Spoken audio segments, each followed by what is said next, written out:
Bonjour, vous écoutez l'épisode 149 de Change ma vie, le podcast qui vous donne des outils pour votre esprit.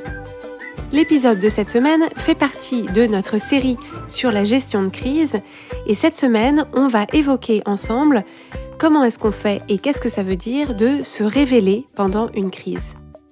Je suis Clotilde Dussoulier, auteure, coach certifiée et exploratrice de ma vie intérieure et je partage ici les découvertes qui ont changé ma vie. Change ma vie est un podcast publié tous les jeudis et vous retrouverez les éléments et les ressources dont je parle sur le site changemavie.com. Dans ce dernier épisode de notre série sur la gestion de crise, je voudrais évoquer avec vous l'idée de se révéler dans une crise. Alors pourquoi est-ce que je vous parle de cette idée-là ? Je vous en parle parce que pour la plupart d'entre nous, êtres humains que nous sommes, quand on rencontre une situation qu'on qualifie de crise, donc une période de trouble caractérisée par une rupture d'équilibre, en fait, on commence par traverser une première période de résistance. Donc, en fait, c'est simplement que, on se dispute avec la réalité. On se dit, cette rupture d'équilibre ne me convient pas. Je voudrais, s'il vous plaît, qu'on revienne à l'équilibre antérieur. Merci bien. Donc, on commence par être dans une phase de résistance, donc de non-acceptation de notre nouvelle réalité. Donc ça, il n'y a pas de problème, on peut y passer autant de temps qu'on veut. C'est simplement que ce n'est pas dans la phase de résistance qu'on va pouvoir avancer. Et en général, ce qui suit la phase de résistance, c'est plutôt une certaine forme de résignation. Donc ça ne ressemble pas forcément à de la résignation dans le sens de baisser les bras. C'est plus l'idée de se dire, cette crise, cette situation-là, je ne la voulais pas, ça ne me plaît pas, j'ai peur, j'en veux pas, j'y vais parce que j'ai pas le choix, mais je sens que ça va pas bien se passer et donc je vais retenir ma respiration jusqu'à ce que ce soit terminé. Donc ça, on peut tout à fait vivre une crise de cette façon-là, il n'y a aucun jugement à porter là-dessus. C'est simplement que mon rôle auprès de vous, c'est de vous informer qu'il existe une autre voie qui consiste à se dire « Ok, ma nouvelle réalité, c'est ça ». La crise à laquelle je fais face, c'est ça. Donc, par exemple, une situation de maladie dans une famille, une situation de séparation dans un couple, une situation de pandémie sur une planète. Donc, voilà ma nouvelle réalité. J'ai le choix entre faire le dos rond et subir la situation en attendant que ça se passe, en essayant de limiter la casse en attendant que ça se passe. Soit j'ai le choix de me dire, voilà les nouvelles cartes qui m'ont été distribuées. Est-ce qu'il n'y a pas une façon maligne, est-ce qu'il n'y a pas une façon constructive, est-ce qu'il n'y a pas une façon enrichissante de jouer à ce jeu-là qui ferait que je pourrais révéler quelque chose de moi-même dans cette crise ? Et donc c'est de ça que je veux vous parler dans cet épisode, pour que vous sachiez que cette voie existe si vous avez envie de tremper les doigts de pied là-dedans et vous donner quelques pistes pour aller dans ce sens-là si ça vous tente. Le premier réflexe que je veux vous proposer d'adopter quand vous faites face à une situation de crise, c'est de remarquer votre première impulsion, qu'on a tous, parce que c'est l'impulsion de l'être humain, votre première impulsion qui consiste à regarder les personnes autour de vous, regarder comment est-ce qu'elles réagissent et calquer votre réaction sur la leur. Donc, typiquement, dans une situation comme une pandémie, ce qu'on va faire, c'est qu'on va regarder les gens autour de nous, donc dans notre entreprise, dans notre famille, dans notre cercle proche, à la télévision, sur les réseaux sociaux. On va regarder comment les gens autour de nous réagissent et de façon plus ou moins inconsciente, on va en fait se dire, s'ils réagissent comme ça doit être que c'est la bonne façon de réagir et donc je vais réagir comme eux. Donc, dans une situation dans laquelle les gens ne paniquent pas, on va se dire, s'ils paniquent pas, ça doit être qu'il n'y a pas de raison de paniquer, donc je ne vais pas paniquer. À l'inverse, si les gens paniquent, on va se dire, s'ils paniquent, ça doit être qu'ils ont une bonne raison de paniquer, et donc je vais me joindre à eux et je vais paniquer avec eux. Donc ça, c'est notre réaction automatique et elle est faite pour ça. C'est pour que toute la tribu puisse paniquer et s'enfuir quand il y a une personne qui a détecté qu'il y avait une bête sauvage. Donc la panique se répand, tout le monde s'enfuit sans savoir exactement pourquoi, mais tout le monde est sauvé, donc ça très bien. C'est simplement que dans des situations de danger qui sont plus subtiles qu'une bête sauvage qui s'approche de la grotte où vit la tribu, ça va être beaucoup plus bénéfique pour chaque individu de décider pour lui-même de quelle façon est-ce qu'il a envie de lire la situation, quelle est son analyse à lui de la situation ou à elle, et de quelle façon est-ce qu'il ou elle a envie d'y réagir en fonction de sa lecture de la situation, de ce qui lui importe à lui et de ses intérêts et de ce qu'il a envie d'apporter à la situation. Donc, premier réflexe, remarquez quand vous calquez votre réaction, votre évaluation, votre lecture de la situation sur celle des autres et demandez-vous, est-ce que cette lecture-là de la situation, j'ai envie effectivement d'y adhérer sans réserve? Est-ce qu'elle me paraît juste et bonne pour moi? Ou est-ce que j'ai envie plutôt de me poser des questions qui me sont individuelles et avoir ma lecture individuelle et singulière pour avoir une réaction individuelle et singulière à cette situation? Le deuxième élément que je veux vous apporter, c'est que face à une situation de crise, la réaction de la plupart des gens, parce que c'est simplement la réaction de l'être humain, c'est d'avoir peur. D'avoir peur pour soi, d'avoir peur pour les gens qu'on aime, tout simplement parce qu'on est face à une situation d'incertitude. Donc incertitude égale risque égale danger et donc on a peur. C'est tout à fait naturel et encore une fois, il n'y a pas de honte à avoir sur le fait d'avoir peur. Ça fait complètement partie de l'anatomie d'une situation de crise. Donc ça, il n'y a aucun problème. C'est simplement que l'émotion de peur va plutôt nous pousser à la paralysie et à l'immobilité et aussi au fait de rester complètement donc paralysé et immobile et complètement aux aguets à essayer en permanence de détecter une modification dans la nature du danger, essayer de détecter un nouvel indice que effectivement le danger arrive, etc. Et ça, d'une part, ça fait une expérience de la crise qui est extrêmement pénible à vivre, mais d'autre part, ce n'est pas la meilleure façon de s'armer et de traverser une crise en étant actif dans notre expérience. Et donc, ce qui va nous permettre de sortir de cette réaction d'attente ou d'immobilisme, ce qui va nous permettre d'en sortir, ça va être de trouver une bonne raison de se mettre en action. Donc la peur nous conduit à aller nous cacher quelque part en attendant que ça se passe. Et l'idée, c'est de se dire, est-ce que le temps de cette crise, je n'ai pas envie plutôt de le mettre à profit pour être dans l'action? Donc le choix va se faire très simplement entre est-ce que je choisis d'attendre que ça se passe, ou est-ce que je choisis d'agir, de me mettre en action d'une façon ou d'une autre. Et ce qui va nous permettre de nous mettre en action, ça va être de déplacer notre point de focus qui est complètement sur nous quand on est dans la peur. En fait, on a peur quand on pense à nous, quand on pense à nous-mêmes, on a peur. Et l'idée, c'est de se dire, si je déplace mon point de focus sur d'autres personnes que moi, là, je vais trouver un espace, je vais trouver de l'énergie, je vais trouver une raison de me mettre en action. Donc, est-ce que quand je suis dans la peur de ce qui va m'arriver à moi, si je n'ai plus envie d'être dans la peur et dans l'immobilité et dans l'attente, parce que je pense à ce qui pourrait m'arriver à moi, est-ce que je peux porter mon attention à l'extérieur de moi en me demandant à qui est-ce que je peux rendre service? De quelle façon est-ce que je peux contribuer aux autres? Alors, ça peut être des personnes à l'extérieur de soi, des personnes très proches, ça peut être simplement mes enfants, ça peut être simplement les personnes avec qui je vis, ça peut être mon cercle familial proche, ça peut être les personnes avec qui je travaille, les personnes que j'emploie si j'ai une entreprise, ça peut être mes voisins, ma communauté, mon réseau, mes réseaux sociaux, etc. Donc en fait, de quelle façon est-ce que je peux sortir de moi-même en me disant je vais me mettre en action pour contribuer d'une façon ou d'une autre, pour rendre service, pour apporter de la valeur à l'extérieur de moi, en sachant que c'est en me posant ces questions-là, c'est-à-dire qu'est-ce que je peux apporter aux autres, qu'est-ce que je peux apporter au monde, qu'est-ce que je peux apporter à la situation, qui va m'aider à sortir de la peur et de l'immobilité pour me mettre en mode action, en mode service, en mode création de valeur. Et le bénéfice de ça, il est double. Il y a une partie qui est de l'altruisme, et ça c'est super parce qu'à partir du moment où on est dans l'action, tourné vers les autres, vers ce qu'on peut leur apporter, tourné vers le monde extérieur et ce qu'on peut apporter au monde extérieur, on va effectivement créer de la connexion, créer du service, créer de la valeur, et donc le monde et les autres s'en trouveront enrichis, donc ça c'est bien sûr un bénéfice, mais le bénéfice premier, il est pour nous. Il est pour nous parce que dans une situation de difficulté, on se sentira infiniment mieux si on est dans l'action, si on est dans la connexion, si on est dans la création, que si on est en mode recroquevillé dans sa coquille, terrifié de ce dont demain pourrait être fait.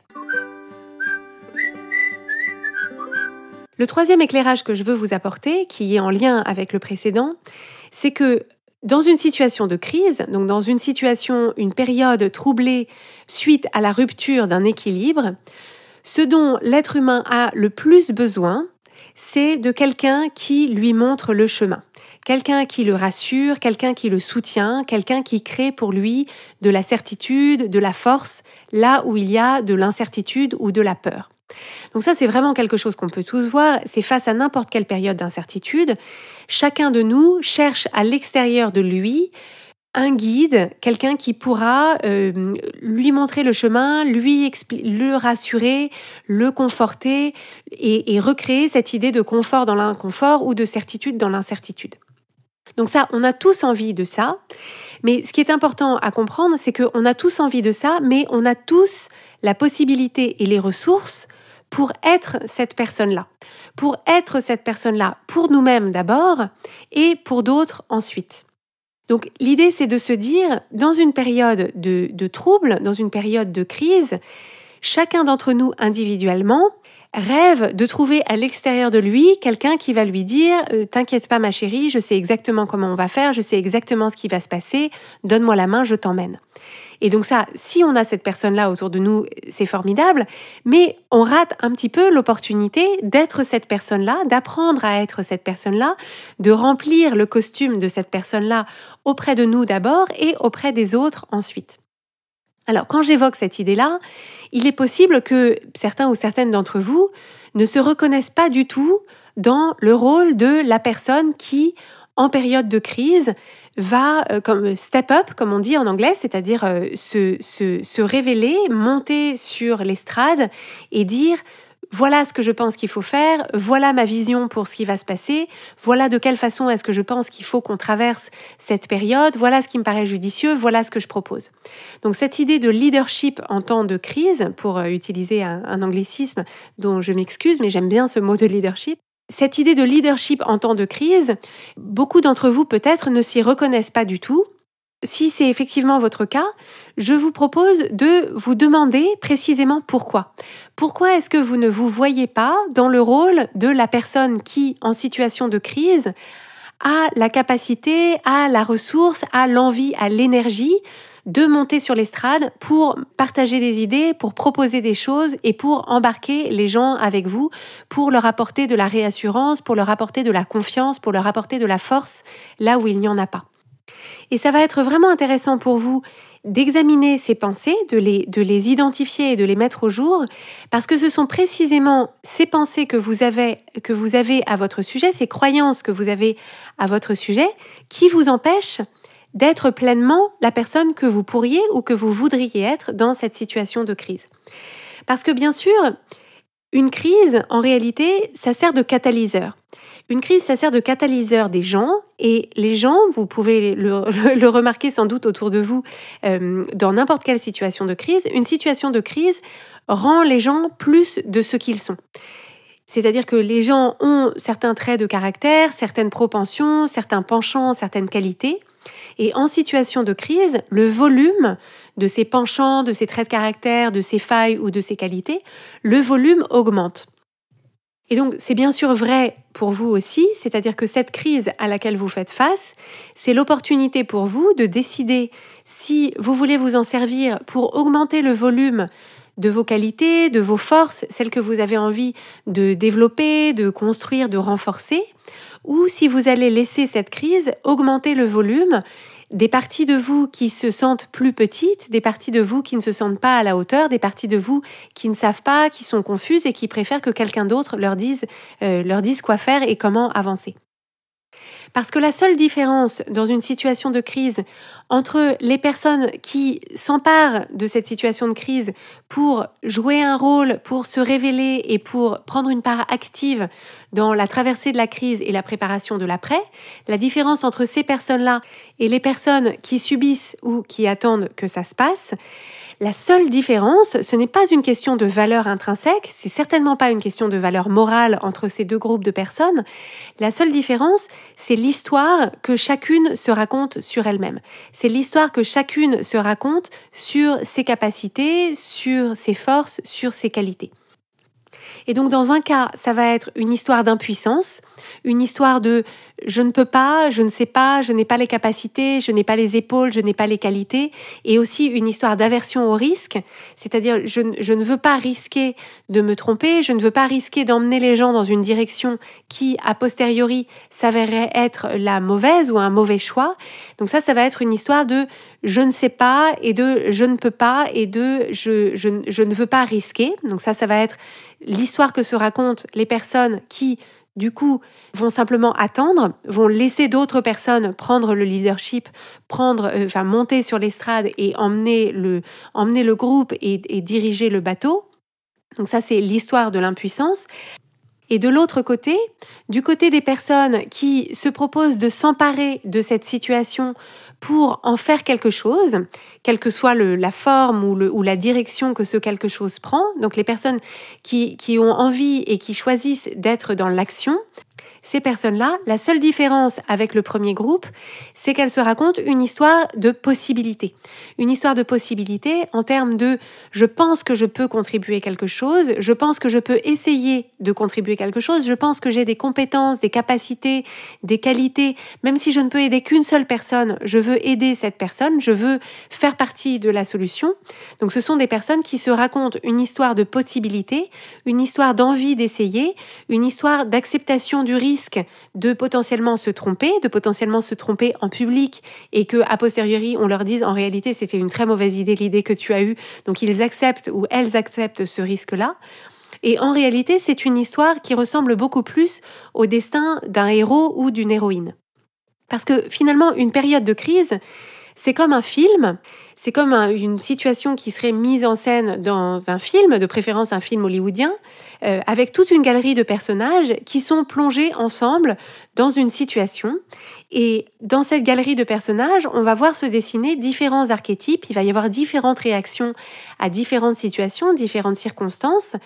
Et souvent, les héros qui se révèlent dans l'histoire ne sont pas forcément ceux qu'on attendait.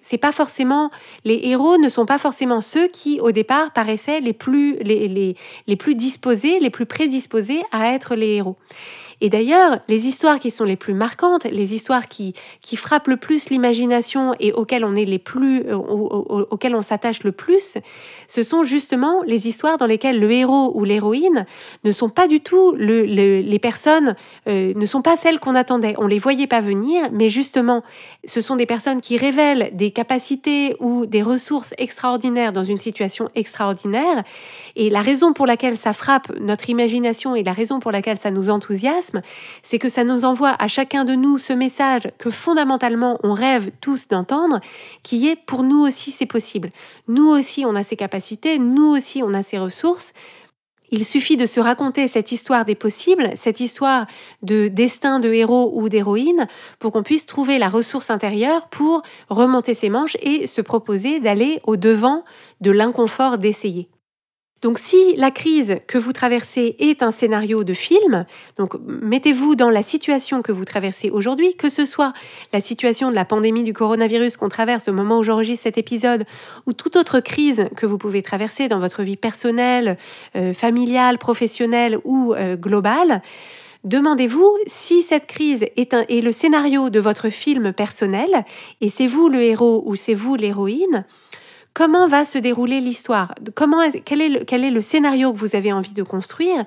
Quelles sont les difficultés que rencontre votre héros ou votre héroïne ? Quelles sont les solutions qu'il ou elle trouve ? Quels sont les retournements de situation auxquels il ou elle fait face ? Quels sont les alliés qu'il ou elle se construit ? Quels sont les apprentissages qu'il ou elle fait au fur et à mesure que l'action avance ? Et quelle est la perspective du triomphe de l'autre côté de toutes ces difficultés ? La dernière piste que je veux vous livrer dans cette idée de se révéler dans une crise, c'est en lien avec l'idée de leadership que j'ai évoquée tout à l'heure. Cette idée de leadership, le problème du terme, c'est que c'est un terme qui a été beaucoup utilisé dans le monde de l'entreprise et en particulier dans le monde des grandes entreprises avec cette idée de cadres dirigeants, de cadres dirigeantes qui doivent développer leur leadership, etc. Et c'est devenu un terme qui fait un peu tarte à la crème. Il y a un côté un peu cliché. Tout le monde l'utilise sans savoir vraiment ce qu'il y a derrière. Donc, je vous propose simplement de vous détacher de vos idées préconçues au sujet de cette idée de leadership juste le temps de cette conversation. En fait, pour moi, cette idée de leadership, c'est quelque chose qui s'exerce pas seulement dans le monde de l'entreprise, mais dans tous nos cercles. C'est-à-dire que chacun d'entre nous avons la possibilité d'être à l'échelle de n'importe quelle relation, mais une relation avec une seule personne comme une relation au sein d'un petit groupe ou d'un groupe plus large. Nous avons tous la possibilité de jouer un rôle de leader au sens d'être quelqu'un qui avance en premier sans savoir encore comment. De quelqu'un qui se propose d'avancer en premier sur un chemin qui n'est pas encore balisé. C'est en faisant ça qu'on devient potentiellement le guide et l'inspiration de personnes qui sont derrière nous.